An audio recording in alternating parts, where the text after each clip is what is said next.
ભરૂચના ભાજપ સાંસદ મનસુખ વસાવાનો ગંભીર આરોપ. મનરેગા બાદ વધુ એક સરકારી કામમાં કૌભાંડનો વસાવાનો આરોપ છે.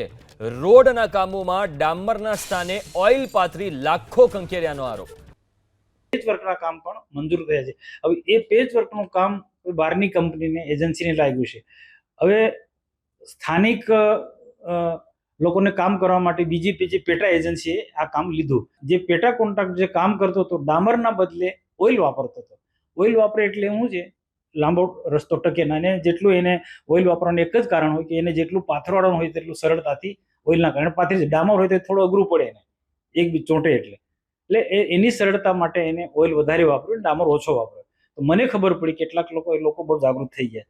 તરત જ આવું એટલે એમને ફોન કરે. હું શું લોકોનો ફોન આવે એટલે તરત વિઝિટમાં હું તરત ગયા. ને ત્યાં ગયા પછી એને પોતે સ્વીકાર્યું કે સાહેબ અમે આ રીતના આટલું પ્રમાણ ડામર છે, આટલું પ્રમાણ ઓઇલ છે, એને સ્વીકાર્યું.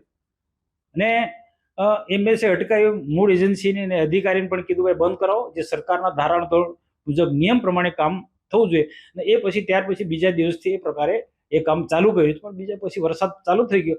હવે 2-4-5 દિવસ પછી એ પેચવર્કના કામ, પણ આ મારી વિઝિટથી કામ સુધર્યું છે.